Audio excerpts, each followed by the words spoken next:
What is up, you classic cruisers, you vintage vagabonds, you old metal marauders? I've got another 10,000 miles of fun coupon slipped around the rear rim of my 1985 Honda GL1200 Interstate Land Traveler, and today I'm going through the process of getting the motorcycle back together after you've had your boy Ivan at the tire shop revive your ride with some of that old dinosaur blood, boy. If you still got a burnt biscuit resting around your rear rim, you can find out how to get it off with my tire removal video on my channel. If you landed here from the aforementioned video, well, I think that deserves a thumbs up or a share with your friends. I'd high five you if I could. In fact, I don't think I could have mustered the motivation to finish this thing off if it hadn't been from all the positive perspectives I received from our last interaction.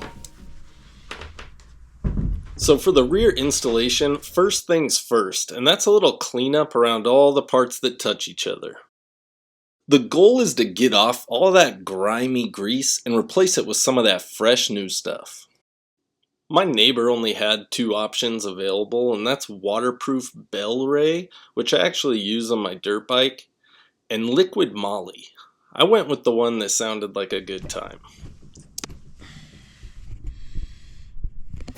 I'd recommend applying it generously and spreading it around with your popsicle stick. As you let that soak in, it doesn't hurt to move on to your rear axle.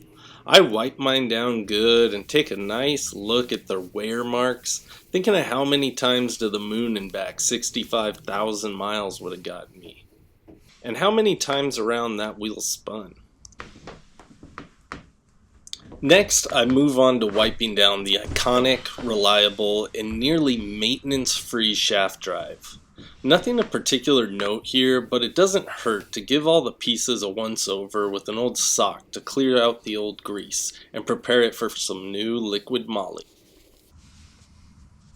I had this little spacer fall out while I was moving it around, and I decided to put the tapered end towards the shaft drive. You guys can let me know in the comments if that was right.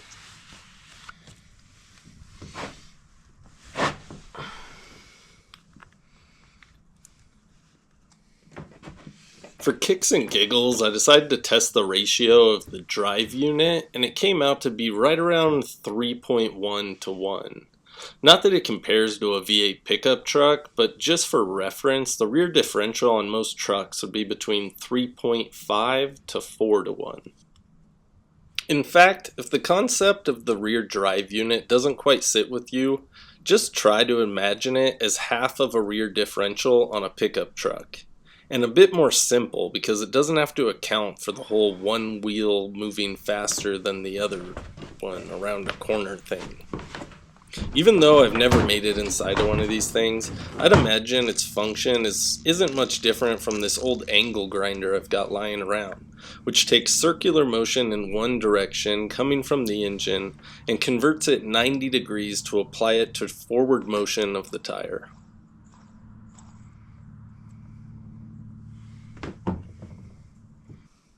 Now back to your regularly scheduled program. With a little more grease spread around all the good parts, we can make the final drive back onto the wheel. It's important as you move the final drive around to keep the little breather you see on there horizontal or vertical. You wouldn't want any of that special hyperbolic oil leaking out. With a bit more grease added to the male side of the drive shaft, we're ready to move on to the most cumbersome part of the project, and that's mating the drive shaft to the engine output shaft. I've found it best to get the brake caliper onto the wheel before mating. If your pads have closed in a little bit, you can use a flathead screwdriver to pry them apart.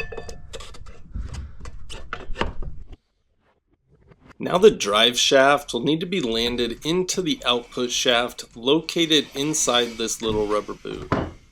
You can remove this boot for mating, but I've never felt as though I'd be able to get this old boot back on if ever it came off.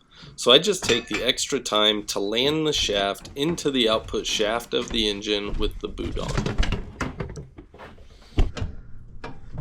I use a kind of teeter-totter board under the rear tire to shift the tire up and down to the right height for mating.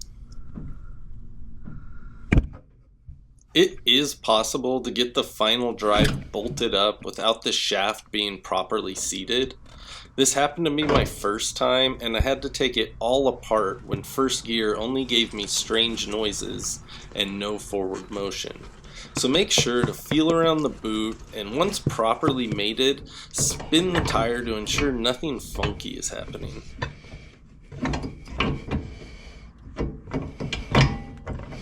When you finally do get the shaft mated, you'll want to have the final drive unit mounting nuts handy. Nothing's worse than having the drive shaft fall out and having to remate, especially after 30. Because this is an American-made 80s motorcycle, the torque values on these bikes are pretty self-explanatory. There's broken, tight, and loose. I use my biceptiometer to land all these nuts a bit past tight.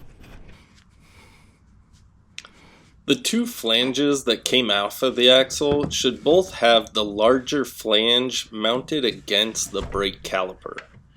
One of them might still be stuck in your wheel. If you were waiting to grease the axle, now's the time to partake in some of the liquid moly or whichever long-lasting grease you think tastes best. The point of separating the final drive from the shocks was to drop the rear axle low enough for it to clear the stock exhaust. I always feel like an 1/8 of an inch more wouldn't have been too much to ask for, or an indent in the muffler would have been a nice touch. I get around these tight clearances with my favorite motivator, a gentle tap here, some persuasion there, and voila! A little lifting force with this block of wood and we're in the home stretch.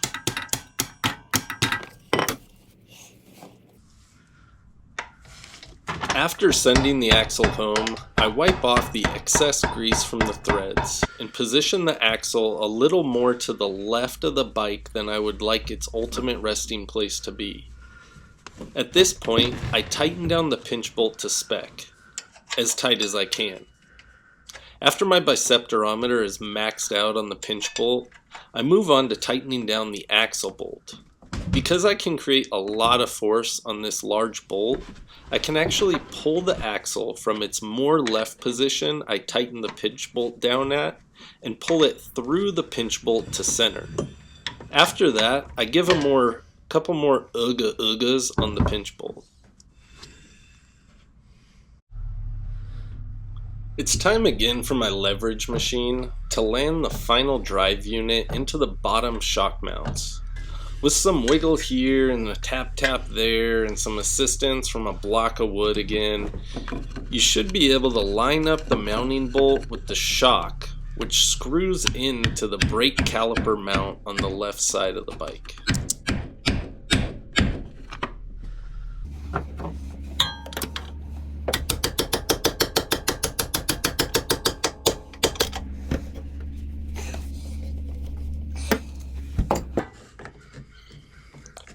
Onto the right side, it's the same deal.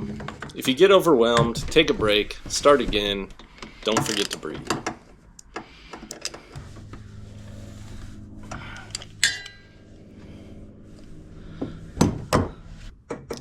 With the right side shock bolt mounted, we're in the home stretch. Just need to reinstall the rear frame behind the rear tire using the mounting brackets, noting the little tabs and the holes they drop into. Install the rear fender and its 3 bolts, the rubber grommets for the sides, the reflector and the wing nuts, license plate, mud flap, and Bob's your uncle, you can call yourself a man.